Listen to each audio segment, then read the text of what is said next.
مرنے کے بعد انسان کی قبر میں پہلی صبح اور پہلی شام کیسی ہوتی ہے؟ حضرت محمد صلی اللہ علیہ وآلہ وسلم نے فرمایا کہ جب انسان مر جاتا ہے تو قبر کی پہلی صبح بسم اللہ الرحمن الرحیم، سکرات سے مراد موت کی شدت اور سختی ہے جو موت کے وقت پیش آتی ہے، اور موت سے پہلے ہر آدمی پر سکرات کی کیفیت طاری ہوتی ہے۔ بعض وقت سکرات کا اثر اور نشانی اس پر ظاہر بھی ہوتی ہے، اور کسی کو اس شدت کے اثر سے پیشانی پر پسینہ بھی آ جاتا ہے۔ رسول اکرم صلی اللہ علیہ وآلہ وسلم کو جب یہ حالت پیش آئی تو آپ اپنا ہاتھ پانی میں ڈال کر چہرے مبارک پر پھیرتے تھے اور فرماتے تھے لا الہ الا اللہ، یعنی کلمہ طیبہ پڑھتے ہوئے فرمایا کہ موت کی بڑی شدت ہوتی ہے۔ نزع اس تکلیف کا نام ہے جو صرف روح پر اترتی ہے اور تمام اعضاء کو گھیر لیتی ہے، حتیٰ کہ بدن میں روح کے جتنے اعضاء ہیں ان سب کو درد محسوس ہوتا ہے۔ نزع کی تکلیف نفس روح پر حملہ آور ہوتی ہے اور تمام اعضاء کو گھیر لیتی ہے، کیونکہ ہر رگ، ہر پٹھے، بدن کے ہر حصے، ہر جوڑ، ہر بال کی جڑ اور کھال کے نیچے سے حتیٰ کہ سر کی چوٹی سے پیروں تک ہر جگہ سے روح کو نکالا جاتا ہے۔ اس لیے تم اس کے قرب اور تکلیف کا حال نہ پوچھو۔ حتیٰ کہ بزرگوں نے فرمایا موت تلوار کی مار اور آرے کی چرنے اور کینچی کی کاٹ سے زیادہ سخت ہے، کیونکہ بدن کو تلوار سے کاٹا جائے تو صرف اس لیے تکلیف ہوتی ہے کہ بدن کا روح سے تعلق ہے، تو جب صرف روح کا صدمہ پہنچے تو کس قدر تکلیف ہوگی۔ نیز جب کسی شخص کو مارا جاتا ہے تو وہ مدد بھی مانگ سکتا ہے اور چیخ بھی سکتا ہے، کیونکہ اس کے دل اور زبان میں طاقت موجود ہوتی ہے، لیکن مرنے والے کی آواز اور چیخ و پکار سخت تکلیف کی وجہ سے ختم ہو جاتی ہے، کیونکہ روح نکلنے کی بے انتہا تکلیف ہوتی ہے اور یہ دل پر سوار ہو کر پوری قوت کو ختم کر دیتی ہے۔ مرنے والے کے اعضاء کمزور پڑ جاتے ہیں اور اس میں مدد مانگنے کی طاقت باقی نہیں رہتی۔ یہ تکلیف عقل کو بھی ڈھانپ لیتی ہے، اوسان خطا کر دیتی ہے اور زبان کو بولنے سے روک دیتی ہے۔ موت کے وقت انسان چاہتا ہے کہ روئے، چلائے اور مدد مانگے، لیکن وہ ایسا نہیں کر سکتا، اور اگر کچھ قوت باقی رہتی بھی ہے تو روح نکلنے کے وقت اس کا حلق اور سینے سے غرغرہ کی آواز سنائی دیتی ہے، اس کا رنگ مٹیالا ہو جاتا ہے، گویا اس سے وہی مٹی ظاہر ہوتی ہے جس سے وہ بنا تھا، اور جو اس کی اصل فطرت ہے۔ اس کی رگیں کھینچ لی جاتی ہیں، حتیٰ کہ آنکھوں کے ڈیلے پلکوں کی طرف اٹھ جاتے ہیں، ہونٹ سکڑ جاتے ہیں، زبان اپنی جڑ کی طرف کھینچ جاتی ہے اور انگلی سبز ہو جاتی ہیں اور ٹھنڈی پڑ جاتی ہیں۔ تو ایسے بدن کا حال نہ پوچھو جس کی ہر رگ کھینچ لی گئی ہو۔ ذرا غور کرو کہ ایک رگ کے کھینچنے سے اتنی سخت تکلیف ہوتی ہے تو اس وقت کیا حال ہوگا جب درد میں مبتلا روح کو بھی کھینچ لیا جائے، اور کسی ایک رگ سے نہیں بلکہ تمام رگوں سے اسے کھینچا جاتا ہے۔ پھر ایک ایک کر کے ہر اس میں موت واقع ہوتی ہے۔ پہلے اس کے قدم ٹھنڈے پڑتے ہیں، پھر پنڈلیاں اور پھر رانیں ٹھنڈی پڑ جاتی ہیں، اور ہر عضو میں نئی سختی اور شدت پیدا ہوتی ہے، حتیٰ کہ گلے تک نوبت آ پہنچتی ہے، اور اس وقت اس کی نظر دنیا اور دنیا والوں سے پھر جاتی ہے۔ اس میں توبہ کا دروازہ بند ہو جاتا ہے اور اسے حسرت اور ندامت گھیر لیتی ہے۔ موت کے وقت مسلمان کو جو تکلیف ہوتی ہے اس پر اللہ رب العزت کی جانب سے انہیں نیکیاں عطا کی جاتی ہیں، جیسے کہ سنن ابن ماجہ میں روایت ہے، حضرت عائشہ رضی اللہ تعالیٰ عنہ فرماتی ہے کہ حضور صلی اللہ علیہ وآلہ وسلم ان کے پاس تشریف لائے، اس حال میں کہ ان کے پاس ان کا کوئی قریبی رشتہ دار موت کی سختی میں مبتلا تھا۔ حضور نے مشاہدہ فرما کر حضرت عائشہ رضی اللہ تعالیٰ عنہ سے فرمایا اپنے رشتہ دار پر غمگین نہ ہو، اس لیے کہ یہ اس کی نیکی ہے۔ اس حدیث سے معلوم ہوتا ہے کہ موت کے وقت ہونے والی سختی مرنے والے کی بد اعمالیوں کا ہرگز نتیجہ نہیں ہوتی۔ مسلمانوں کے حق میں اس پر اجر و ثواب اور گناہوں کی معافی کی امید رکھنی چاہیے۔ جب حضرت سیدنا جابر بن زید رضی اللہ تعالیٰ عنہ کی وفات کا وقت ہوا تو ان سے پوچھا گیا کہ آپ رضی اللہ تعالیٰ عنہ کو کسی چیز کی خواہش ہے؟ ارشاد فرمایا حضرت سیدنا امام حسن رضی اللہ تعالیٰ عنہ کو دیکھنا چاہتا ہوں۔ حضرت سیدنا حسن رضی اللہ تعالیٰ عنہ نے فرمایا اے جابر، رسول اللہ صلی اللہ علیہ وسلم کا فرمان ہے مومن اللہ کی طرف سے کسی بھلائی پر ہوتا ہے، اگر وہ توبہ کرتا ہے تو اللہ اسے قبول فرماتا ہے، اور اگر کوئی عذر پیش کرتا ہے تو اس کا عذر قبول فرماتا ہے، اور اس کی علامت یہ ہے کہ وہ مومن روح نکلنے سے پہلے اپنے دل میں ٹھنڈک محسوس کرتا ہے۔ یہ سن کر حضرت جابر نے کہا اللہ اکبر، بے شک میں اپنے دل میں ٹھنڈک محسوس کر رہا ہوں۔ پھر دعا کی اے اللہ، بے شک میں تیرے ثواب کی خواہش رکھتا ہوں، لہذا تو میرے گمان کو سچ کر دے اور میرے خوف اور گھبراہٹ کو دور فرما دے۔ پھر آپ رضی اللہ تعالیٰ عنہ نے کلمہ شہادت پڑھا اور انتقال فرما گئے۔ ناظرین، انسان کی زندگی میں روح کو 3 موقع پر تکلیف پہنچتی ہے۔ انسان کی روح چیخیں مار مار کر روتی ہے۔ کیا آپ جانتے ہیں کہ موت کے وقت سب سے زیادہ تکلیف جسم کے کس حصے کو ہوتی ہے؟ حضرت علی رضی اللہ تعالیٰ عنہ سے جب یہی سوال پوچھا گیا تو حضرت علی نے فرمایا موت آرے کی چیرنے اور کینچی کی کاٹ سے زیادہ سخت ہے۔ آرے کے ذریعے چیرنے والے انسان کو آرے یا کینچی کے ذریعے کٹنے سے اتنی تکلیف نہیں ہوتی جتنی تکلیف موت کی دبوچ میں آنے والے انسان کو ہوتی ہے۔ انسان کی زندگی میں روح کا 3 موقع پر شدید صدمہ پہنچتا ہے۔ انسان کی روح دھاڑے مار مار کے روتی ہے۔ وہ 3 موقع کون کون سے ہیں؟ نمبر 1، انسان کے یہ جاننے کے باوجود بھی کہ یہ گناہ کبیرہ ہے، یہ گناہ عظیم ہے، اللہ تعالیٰ یہ گناہ کرنے والے انسان پر غضبناک ہوتا ہے۔ یہ جاننے کے باوجود بھی انسان کسی غیر محرم عورت کو جب ننگا کرتا ہے، ننگا کر کے اپنی آنکھوں سے دیکھتا ہے، اپنے کانوں سے اسے ہوس کا نشانہ بناتا ہے، یہ وہ لمحہ ہوتا ہے جب انسان کی روح دھاڑے مار مار کر رو رہی ہوتی ہے، جب انسان کی روح کو صدمہ پہنچ رہا ہوتا ہے، ٹھیس پہنچ رہی ہوتی ہے۔ یہ وہ لمحہ ہوتا ہے کہ جب آسمان کے نوری فرشتے اس زانی پر لعنت کر رہے ہوتے ہیں، زانی عورت اور زانی مرد پر لعنت کر رہے ہوتے ہیں، حالانکہ اللہ تعالیٰ کے نوری فرشتے اللہ تعالیٰ کے حکم کے بغیر پر بھی نہیں مارتے اور لعنت کرتے ہیں، یہ بھی اللہ تعالیٰ کے حکم پر ہی لعنت کرتے ہیں۔ فرمایا جب انسان اپنی آنکھوں کے سامنے غیر محرم عورت کو ننگا کر کے ہوس کا نشانہ بناتا ہے، یہ وہ لمحہ ہوتا ہے، یہ وہ موقع ہوتا ہے جب انسان کی روح دھاڑے مار مار کر چیختی چلاتی ہے۔ دوسرا وہ قدم جب انسان والدین کو اتنا دکھ دیتا ہے، اتنی تکلیفیں دیتا ہے کہ والدین اس انسان کے حق میں بد دعائیں کرنا شروع کر دیتے ہیں، اور یہ وہ بدبخت انسان اپنی آنکھوں کے سامنے والدین سے بد دعائیں بھی لیتا ہے۔ جب والدین بد دعا دے رہے ہوتے ہیں، یہ بدبخت انسان والدین کو دیکھ بھی رہا ہوتا ہے، ان کے منہ سے نکلی بد دعائیں اپنے کانوں سے سنتا ہے، یہ وہ لمحہ ہوتا ہے جب انسان کی روح رو رہی ہوتی ہے۔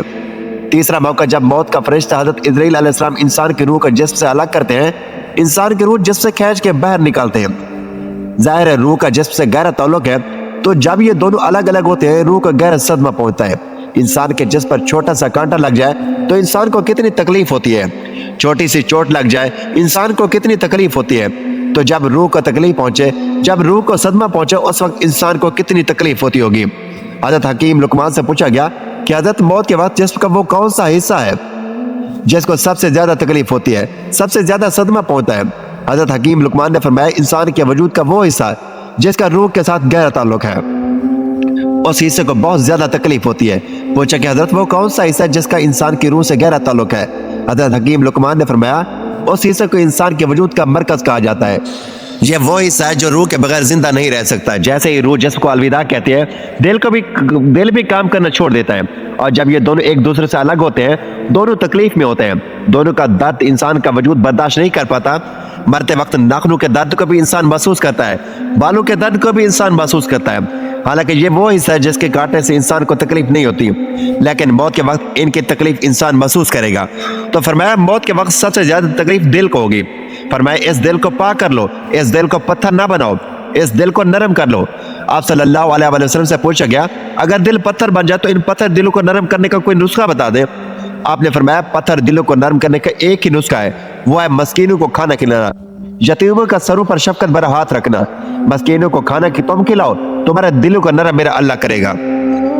انسان اپنی زندگی میں بہت سے کام محض لذت یا خواہش کو پورا کرنے کے لیے کرتا ہے، جس کی وجہ سے یا تو اس کا پیسہ برباد ہوتا ہے یا صحت۔ موت کو یاد رکھنے والے کی خواہشات کم ہوتی ہیں۔ اس کے بارے میں حضور صلی اللہ علیہ وسلم نے فرمایا لذتوں کو ختم کرنے والی موت کو کثرت سے یاد کیا کرو۔ بارگاہ رسالت میں عرض کی گئی کون سا ہمیں زیادہ عقل مند ہے؟ ارشاد فرمایا موت کو کثرت سے یاد کرنے والا اور موت سے پہلے موت کی تیاری کرنے والا، یہی وہ لوگ ہیں جو زیادہ سمجھدار ہیں۔ ہر شخص کی جتنی زندگی مقرر ہے اس میں نہ زیادہ ہو زیادتی ہوتی ہے نہ کمی۔ جب زندگی کا وقت پورا ہو جاتا ہے اس وقت حضرت اسرائیل علیہ السلام روح قبض کرنے کے لیے آتے ہیں، اور اس شخص کے دائیں بائیں جہاں تک نگاہ کام کرتی ہے اسے فرشتے دکھائی دیتے ہیں۔ مسلمانوں کے آس پاس رحمت کے فرشتے ہوتے ہیں اور کافر کے دائیں بائیں عذاب کے فرشتے ہوتے ہیں۔ اس وقت ہر شخص پر اسلام کی حقانیت آفتاب کی سے زیادہ روشن ہو جاتی ہے، مگر اس وقت کا ایمان معتبر نہیں، اس لیے کہ حکم ایمان بالغیب کا ہے، اور اب غیب نہ رہا بلکہ یہ چیزیں مشاہدہ ہوگی۔ مرنے کے بعد مسلمانوں کی روحیں حسب مرتبہ مختلف مقاموں میں رہتی ہیں، بعض کی قبر پر، بعض کی زمزم شریف میں، بعض کی آسمان و زمین کے درمیان، بعض کی پہلے دوسرے ساتویں آسمان تک، اور بعض کے آسمانوں سے بھی بلند، اور بعض کی روحیں زیر عرش قندیلوں میں، اور بعض کی علیین میں، مگر کہیں بھی ہوں اپنے جسم سے ان کا بدستور گہرا تعلق ہوتا ہے۔ علماء کرام فرماتے ہیں بے شک پاک روحیں جب جسم سے جدا ہوتی ہیں عالم بالا سے مل جاتی ہیں اور سب کچھ ایسا دیکھتی سنتی ہیں جیسے یہاں حاضر ہیں۔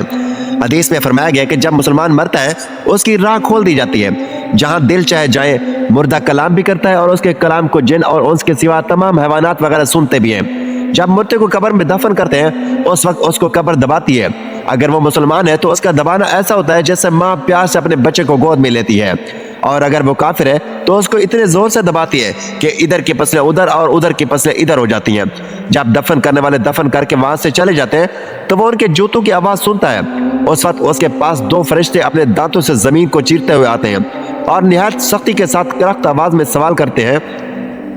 پہلا سوال تیرا رب کون ہے؟ دوسرا سوال تیرا دین کیا ہے؟ تیسرا سوال ان کے بارے میں تو کیا کہتا ہے؟ مسلمان ہے تو پہلے سوال کا جواب دے گا میرا رب اللہ ہے، اور دوسرے کا جواب دے گا میرا دین اسلام ہے، تیسرے کا جواب دے گا وہ تو رسول اللہ صلی اللہ علیہ وآلہ وسلم ہے۔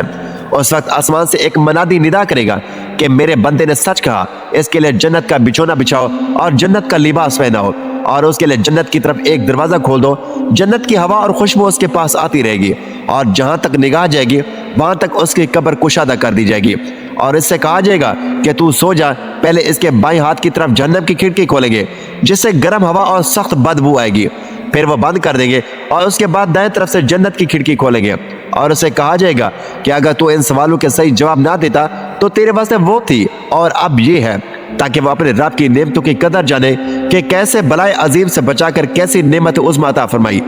اگر مردہ منکر ہے تو سب سوالوں کے جواب میں یہ کہے گا افسوس مجھے تو کچھ معلوم نہیں، میں ان لوگوں کو کہتے سنتا تھا، خود بھی کہتا تھا۔ اس وقت ایک پکارنے والا آسمان سے پکارے گا کہ یہ جھوٹا ہے، اس کے لیے آگ کا بچھونا بچھاؤ اور آگ کا لباس پہناؤ، اور جہنم کی طرف ایک دروازہ کھول دو، پھر اس کی گرمی کی شدت اس کو پہنچے گی، اور اس میں عذاب دینے کے لیے 2 فرشتے مقرر ہوں گے جو اندھے اور بہرے ہوں گے، ان کے ساتھ لوہے کا گرس ہوگا کہ پہاڑ پر اگر مارا جائے تو خاک ہو جائے، وہ فرشتے ہتھوڑے سے اس کو مارتے رہیں گے، سانپ اور بچھو اسے عذاب پہنچاتے رہیں گے، اعمال اپنی مناسب شکل پر متشکل ہو کر کتا، بھیڑیا یا اور شکل بن کر اس کو ایذا پہنچائیں گے۔ حضور نے فرمایا موت کو کثرت سے یاد کیا کرو کیونکہ وہ گناہوں کو ذیل کر دیتی ہے اور دنیا سے بے رغبتی پیدا کرتی ہے۔ سیدنا حسن بصری فرماتے ہیں جس نے موت کی یاد دل میں بسا لی تو دنیا کی ساری مصیبتیں اس پر آسان ہو جائے گی۔ ایک خاتون نے ام المومنین حضرت عائشہ رضی اللہ تعالیٰ عنہ کی بارگاہ میں دل کی سختی کی شکایت کی تو آپ نے فرمایا موت کو کثرت سے یاد کیا کرو، تمہارا دل نرم ہو جائے گا۔ ناظرین، حضور نے فرمایا موت کے بعد روح کیسے پکارتی ہے؟ میت کو سب سے زیادہ درد کب ہوتا ہے؟ مرنے کے بعد کا منظر کیسا ہوتا ہے؟ حضرت زید سے روایت ہے کہ نبی کریم صلی اللہ علیہ وآلہ وسلم نے فرمایا کہ میت پر سب سے زیادہ سخت حالت اس وقت ہوتی ہے جب غسل دینے والا اس کو نہلانے کے لیے آتا ہے، اس کی انگلی سے انگوٹھی اتارتا ہے، جب اس سے لباس اتارتا ہے، سر سے امامہ جدا کرتا ہے، اس کی روح بے چین ہو کر فریاد کرتی ہے جس کی آواز جن اور اس کے سوا سب سنتے ہیں اور کہتے ہیں اے نہلانے والے تجھ کو خدا کی قسم میرے کپڑے بہت نرمی سے اتارو کیونکہ مالک الموت کے پنجے کی تکلیف مجھے پوری طرح ابھی آرام نہیں ملا۔ پھر جب اس کو تختے پر لٹا کر اس پر پانی ڈالا جاتا ہے تو روح چلاتی ہے، اسے نہلانے والے سے کہتی ہے کہ خدا کا واسطہ میرے جسم کو قوت سے ہاتھ نہ لگا کیونکہ وہ جان کرنے کی سختی سے زخمی اور چور چور ہے۔ پھر جب نہلا کر اس کو کفن پہناتے ہیں اور پاؤں کی طرف سے باندھ دیتے ہیں تو روح کہتے ہیں غسل دینے والے خدا کے لیے اب میرے سر کی طرف سے میرے کفن میں گرا نہ لگانا تاکہ میرے بیوی بچے اور تمام رشتہ دار دنیا میں آخری بار میری صورت دیکھ لے، کیونکہ آج میں یہاں سے جا رہا ہوں اور اب قیامت تک یہ میری صورت نہیں دیکھیں گے۔ پھر جب اس کا جنازہ تیار کر کے گھر سے باہر نکالا جاتا ہے تو روح پکارتی ہے اے جنازہ اٹھانے والوں خدا کے واسطے ابھی جلدی نہ کرنا تاکہ میں اپنے بال بچوں اور عزیزوں اقارب سے رخصت ہو لوں۔ اے جنازہ اٹھانے والوں میں اپنی اولاد کو آج یتیم اور بیوی کو بیوہ چھوڑے جاتا ہوں، خدا کے لیے میرے بات ان کو تکلیف نہ دینا،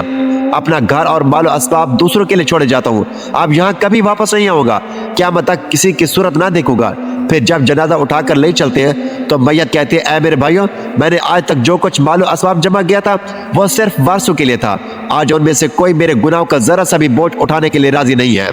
اور میرے وارث کھائیں گے اور اڑائیں گے۔ پھر جب نماز جنازے کے بعد دفن سے پہلے کچھ لوگ اپنے گھر چلے جاتے ہیں تو میت کہتی ہے اے میرے بھائیوں خدا کے واسطے ابھی یہ ظلم نہ کرو، مرنے والا تم سے مانوس تھا اور تم دفن سے پہلے لوٹے جاتے ہو۔ پھر جب اسے قبر میں اتارا جاتا ہے تو میت کہتی ہے اے میرے وارثوں آج تک میں نے جو کچھ مال جمع کیا تھا وہ سب تمہارے لیے چھوڑا، خدا کے لیے تم مجھ کو دعائے خیر اور فاتح سے بلا نہ دینا۔ بزرگوں کا قول ہے آخرت کی منزل میں سے قبر پہلی منزل ہے، اگر اس منزل میں نجات پائی تو اس کے بعد کی منزلیں بہت آسان ہو جائیں گی، اور اگر یہاں عذاب میں مبتلا ہوا تو آگے چل کر اس سے زیادہ سختی ہوگی۔ حدیث شریف میں ہے کہ مردہ قبر میں ایسا ہے جیسے کوئی شخص پانی میں ڈوب رہا ہو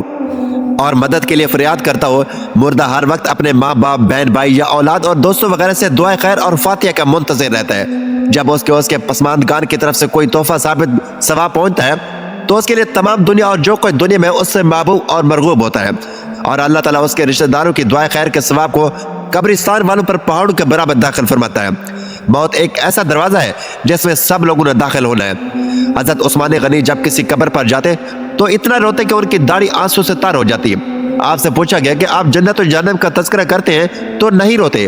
مگر قبر دیکھ کر روتے ہیں، کہنے لگے رسول اکرم صلی اللہ علیہ وآلہ وسلم نے فرمایا کہ قبر آخرت کی پہلی منزل ہے، لہٰذا اگر مرنے والا اس سے نجات پائے